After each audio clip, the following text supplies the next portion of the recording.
ॐ ऐं ह्रीं श्रीं ॐ रजताचलशृङ्गारक्रमध्यस्थायै नमः। ॐ हिमाचलमहावंशपावनायै नमः। ॐ शङ्करार्धाङ्गसौन्दर्यशरीरायै नमः। ॐ लसन्मरकतस्वच्छविग्रहायै नमः। ॐ महातिशयसौन्दर्यलावण्यायै नमः। ॐ शशाङ्कशेखरप्राणवल्लभायै नमः। ॐ सदा पञ्चदशात्मैक्यस्वरूपायै नमः। ॐ वज्रमाणिक्यकटककिरीटायै नमः। ॐ कस्तूरितिलकालासिनीटिलायै नमः। ॐ भस्मरेखाङ्कितलसन्मस्तकायै नमः। ॐ विकचाम्भुरुहदळलोचनाय नमः। ॐ शरच्छम्पेय पुष्पभनासीयखायै नमः। ॐ लसङ्काञ्चनताण्डकायुगलायै नमः। ॐ मणिदर्पणसङ्कर्षकपोलायै नमः। ॐ ताम्बूलपूरितास्मेरवदनायै नमः। ॐ सुपक्वधाडिमीबीजराधानायै नमः। ॐ कम्बूपूगसमुच्चयकन्दरायै नमः। ॐ स्थूलमुक्तफलोदारसुयारायै नमः। ॐ गिरीशबद्धमाङ्गल्यमङ्गलायै नमः। ॐ पद्मकैरवमन्दारसुमालिन्यै नमः। ॐ सुवर्णकुम्भयुग्मभसुकुचायै नमः।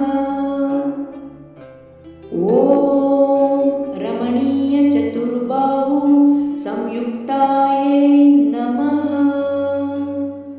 ॐ कनकाङ्गदकेयूरभूषितायै नमः। ॐ बृहत्सुवर्णसौन्दर्यवसनायै नमः। ॐ बृहन्निताम्बविलाससज्जगनायै नमः। ॐ सौभाग्यजातशृङ्गारमध्यमायै नमः। ॐ दिव्यभूषणसन्दोहररञ्जितायै नमः। ॐ पारिजातगुणाधीक्ष्यपदाब्जायै नमः। ॐ सुपद्मरागसङ्काशचरणायै नमः।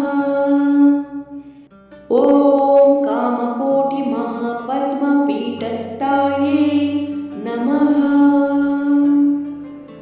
ॐ श्रीकण्ठनेत्रकुमुदचन्द्रिकायै नमः।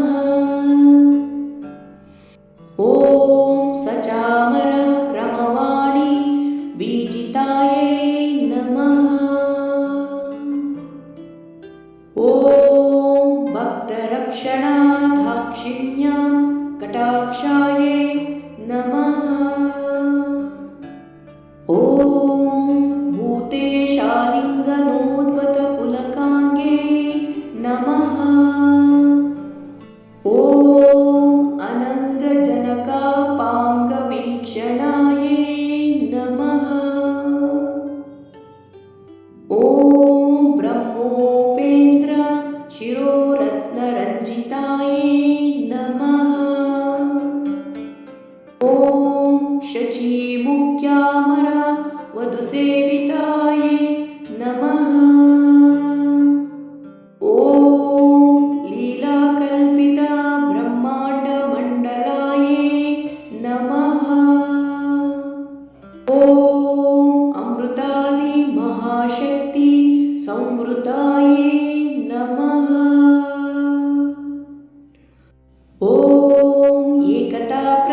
ॐ चक्रराज महायन्त्र मध्यवर्त्ये नमः।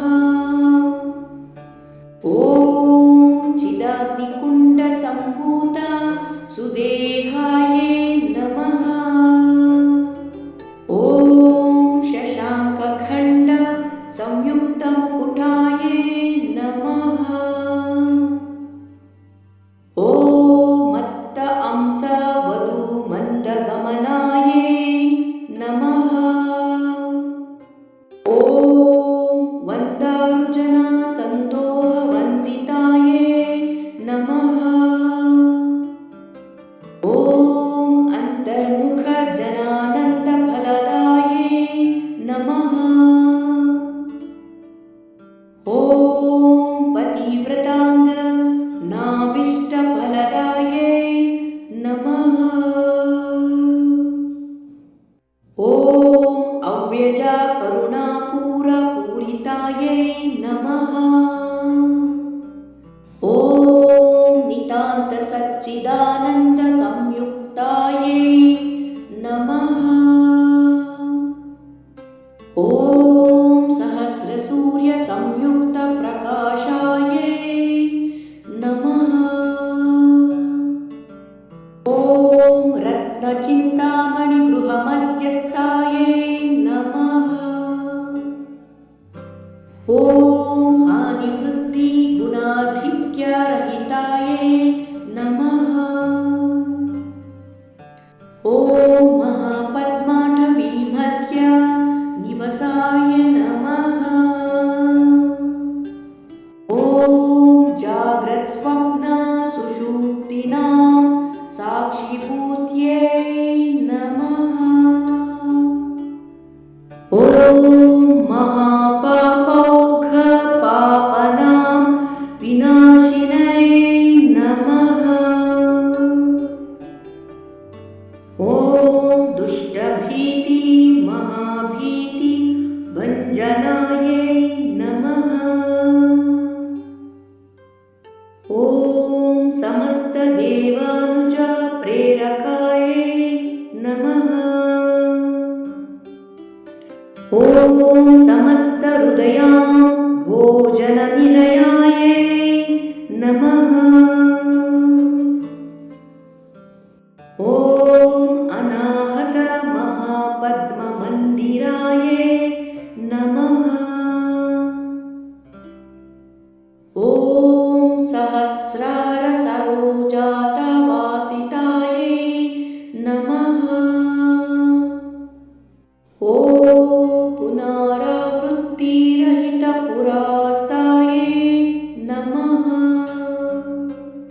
ॐ वाणी गायत्री सावित्री सन्नुताय नमः। ॐ रमा भूमि सुताराध्य पदाब्जाय नमः। ॐ लोपामुद्रार्चिता श्री मच्चराण्ये नमः। ॐ सहस्ररति सौन्दर्य शरीराय नमः। ॐ भावनामात्र सन्तुष्ट हृदयाय नमः। ॐ सत्यसम्पूर्ण विज्ञान सिद्धिदाय नमः। ॐ श्रीलोचना कृतोल्लास फलदाय नमः। ॐ श्रीसुधाब्धि मणिद्वीप मध्यज्ञाय नमः। ॐ दक्षाध्वर विनिर्वेद साधनाय नमः। ॐ श्रीनाथ सोदरी भूतशोभिताय नमः। ॐ चन्द्रशेखर भक्तार्तिभञ्जनाय नमः। ॐ सर्वोपाधिविनिर्मुक्तचैतन्याय नमः। ॐ नामपारायणाभीष्टफलदाय नमः। ॐ सृष्टिस्थितितिरोधान संकल्पाय नमः। ॐ श्री षोडशाक्षरि मंत्रमध्यगाय नमः।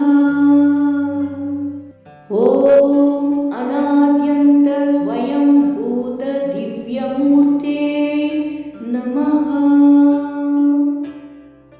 ॐ भक्तहंस परिमुख्य वियोगाय नमः। ॐ मातृमण्डल संयुक्त ललिताय नमः। ॐ भण्डदैत्य महासत्त्व नाशनाय नमः। ॐ क्रूरभण्ड शिरश्वेद निपुणाय नमः। ॐ धात्र्यच्युत सुराधीश सुखदाय नमः। ॐ चण्डमुण्ड निशुम्भादि खण्डनाय नमः। ॐ रक्ताक्ष रक्त जिह्वादि शिक्षणाय नमः। ॐ महिषासुर दुर्वीर्य निग्रहाय नमः। ॐ अभ्रकेश महोत्साह कारणाय नमः। ॐ महेशायुक्त नटना तत्पराय नमः। ॐ निजाम्बतृ मुकाम्भोज चिन्तनाय नमः।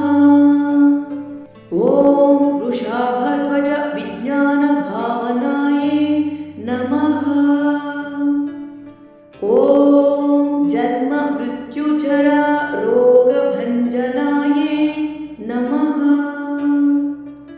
ॐ विधेयमुक्त विज्ञान सिद्धिदाय नमः। ॐ कामक्रोधादिषड्वर्ग नाशनाय नमः। ॐ राजराजार्चित पदसरोजाय नमः।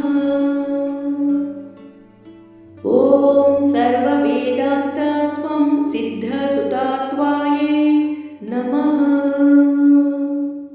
ॐ श्री वीरभक्त विज्ञान निधानाय नमः। ॐ अशेष दुष्ट धनुज सुदानाय नमः। ॐ साक्षात् श्री दक्षिणामूर्ति मनोज्ञाय नमः। ॐ हयामेधाग्र सम्पूज्य महिमाय नमः। ॐ दक्ष प्रजापति सुतावेशाढ्याय नमः। ॐ सुमापाणेक्षु कोदण्डमण्डिताय नमः। ॐ नित्ययौवन माङ्गल्य मङ्गलाय नमः। ॐ महादेव समायुक्त शरीराय नमः। ॐ महादेव रथ्योत्सुक्य महादेव्यै नमः। ॐ चतुर्विंशतं त्रैक्य रूपाय इति श्रीललिता अष्टोत्तर शतनामावळि सम्पूर्णम्।